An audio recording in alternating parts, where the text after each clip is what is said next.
Pergunta 27. Há então dois elementos gerais no universo, a matéria e o espírito? Sim, e acima de tudo Deus, o Criador, o Pai de todas as coisas. Deus, espírito e matéria, constitui o princípio de tudo o que existe, a Trindade universal. Mas ao elemento material se tem que juntar o fluido universal, que desempenha o papel intermediário entre o espírito e a matéria propriamente dita, por demais grosseira, para que o espírito possa exercer sua ação sobre ela, embora, de certo ponto de vista, seja lícito classificá-lo como elemento material. Ele se distingue deste por propriedades especiais. Se o fluido universal fosse positivamente matéria, razão não haveria para que também o espírito não o fosse. Está colocado entre o espírito e a matéria. É fluido, como a matéria é matéria, e suscetível pelas suas inumeráveis combinações, como esta, e sob a ação do espírito, de produzir a infinita variedade das coisas, de que apenas conheceis uma ínfima parte.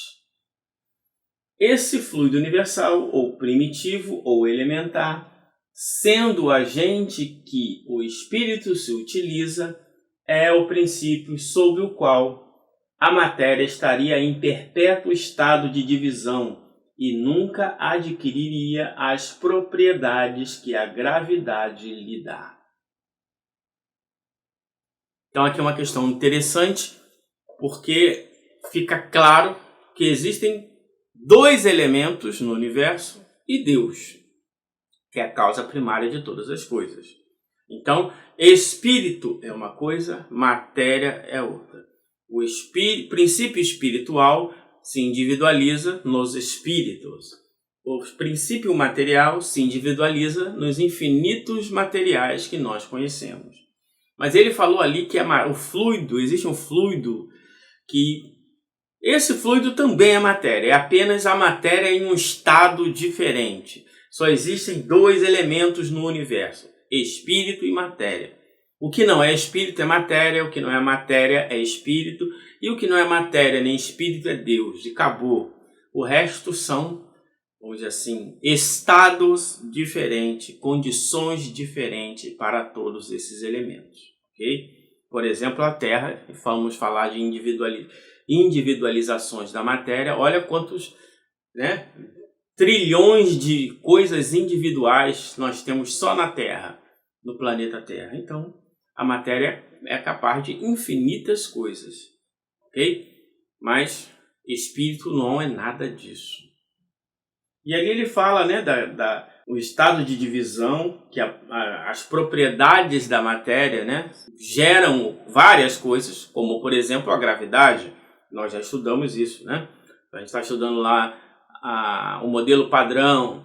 Olha, existem as teorias que tentam explicar de onde vem a gravidade. A gravidade vem de um dos estados da matéria em determinadas circunstâncias, que é uma propriedade da matéria. Como diz a lei de Hamilton, tudo tende para o estado de menor energia. Tudo tende para se simplificar. Então, algo tem que fazer com que a matéria se movimente. Existem as leis naturais, as leis físicas, e existe um agente que também pode interferir na matéria. Okay? Esse agente é o princípio espiritual.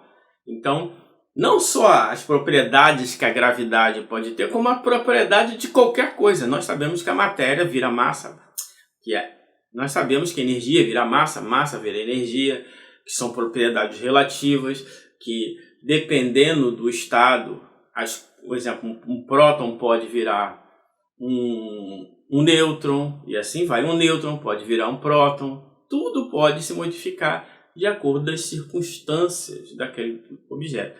E quando estamos falando de prótons aqui, Ainda existem muito que se caminha aí nessa direção, ok? E aqui para ajudar, né? Já que falamos de dois elementos, elemento, componente primeiro de uma coisa. Então, quando a gente começa a trabalhar as coisas mais primárias, nós chamamos dos elementos. Por exemplo, o segundo livro mais traduzido da vida, né? da humanidade, que é Os Elementos de Euclides. O nome já diz, Os Elementos de Euclides. Sob 2 pontos passa uma reta, o ponto tem dimensão 0, não sei o que. Então, esses são os elementos de Euclides. Ele está tratando ali a geometria no seu estado mais fundamental. Okay? Para completar, pergunta 27A. Esse fluido será o que designamos pelo nome de eletricidade? Veja, que é para ficar bem claro essa separação. Olha a pergunta. Resposta. Dissemos que ele é suscetível a inúmeras combinações. O que chamar de fluido elétrico, fluido magnético, são modificações do fluido universal, que não é propriamente falando senão matéria, mais perfeita, mais sutil e que se pode considerar independente. É o que nós falamos. Então, primeiro vamos entender aí no contexto a palavra fluido.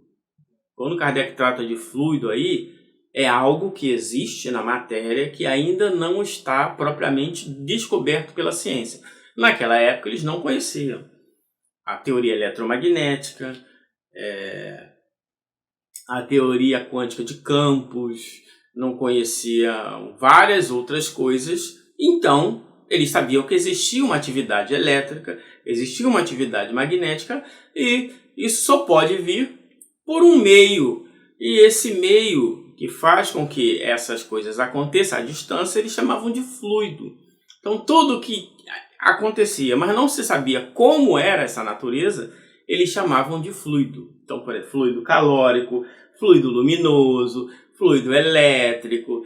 Então, na época de Kardec, ele não poderia usar outro termo senão fluido.